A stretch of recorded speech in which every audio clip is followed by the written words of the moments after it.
కాళీదేవి భయంకరంగా ఉంటే ఆమెని ఎందుకు పూజించాలి? ఓం క్రీం కాళికాయై నమః. ఆమె రూపం చూడగానే భయం కలుగుతుంది. నలుపు రంగు, ఎరుపు కంటి మంటలు, లాలాజలంతో నిండిన నాలుక, చేతిలో ఖడ్గం, దానికిప్పుడు తాజా రక్తం చిందినట్లు కనిపిస్తుంది. అడుగుల కింద శివుడు పడిపోయినట్టు ఆమె పైన నిలబడింది. ఇది దేవతేనా లేక భయంకరమైన శక్తియేనా?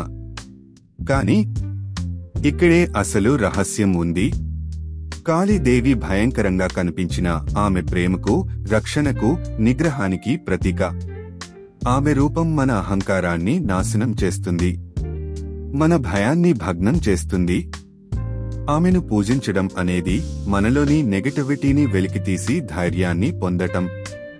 కాళీ అనేది సమస్త శక్తి రూపం, కాలాన్ని నియంత్రించే తత్వం.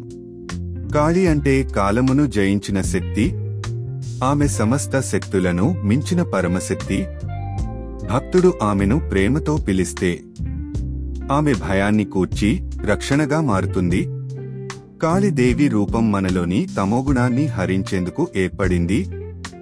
ఈ రాకాసుల నుండి, మన కోపం, ద్వేషం, పాపం నుండి కాపాడేది ఆమె. ఆమె మెడలోని మాల తసలే రక్తాన్ని చిందించే రాక్షసుల తలలు. ఆమె మాడిన జుట్టు, భయానక నృత్యం, ఇవన్నీ కూడా మనలోని అశుద్ధతను కాల్చే రూపకల్పన. ఆమె నడుము చుట్టూ ఉన్న చేతుల మాల, ఒక్కో చేయి ఒక్కో పాపాన్ని ప్రాతినిధ్యం చేస్తుంది. ఆమె వాటిని నాశనం చేస్తోంది మానవుని విముక్తి కోసం. శ్రీ శివుడు ఆమెకు కాళిపై కూర్చోవాలని లేదు, కాని ఆమె ఆగ్రహంలో శివుని పైనే అడుగుపెట్టింది.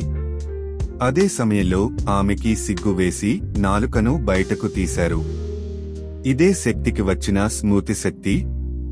మనం ఆమెను ఎందుకు పూజించాలి అంటే భయాన్ని ఎదుర్కొనే ధైర్యం కోసం, మానసిక శుద్ధి కోసం, శత్రువుల నుంచి రక్షణ కోసం, మన అహంకారాన్ని తుంచి వేసే శక్తి కోసం. కాళీ అమ్మవారిని పూజిస్తే మన జీవితంలో ఉన్న అన్ని దుష్టశక్తులు తుడిపివేయబడతాయి, అశుభ శకునాలు తొలగిపోతాయి, మానసిక శాంతి పెరుగుతుంది, విజయం ధైర్యంగా ఎదురవుతుంది. ఆమె గర్భస్థ శక్తికి స్వరూపం. గర్భం నుంచి ప్రళయం వరకు ఆమె ఆదిశక్తి. అమ్మవారికి తంత్ర సాధన అత్యంత ప్రీతికరం. ఆమెని శక్తిపీఠాల్లో పూజిస్తే అనూహ్యమైన ఫలితాలు పొందవచ్చు. కాళీ అమ్మవారి దర్శనం మానసిక భద్రతకు మార్గం, జీవితాన్ని శుభంగా మార్చే శక్తి. ఆమె ప్రేమ ఎప్పుడూ భయంగా మొదలవుతుంది, కాని ఆ ప్రేమ చివరికి దీవెనలుగా మారుతుంది. కాబట్టి భయపడకండి. కాళీదేవిని ప్రేమించండి, పూజించండి, శరణు పోవండి. ఆమె ఆగమ శక్తి, అక్షమశక్తి, విమోచన శక్తి. ఓం క్రీం కాళికాయై నమః. మరిన్ని వాటి కోసం ఇప్పుడే మన దేవి వైభవం ఛానెల్ను లైక్, షేర్, కామెంట్ మరియు సబ్స్క్రైబ్ చేయండి.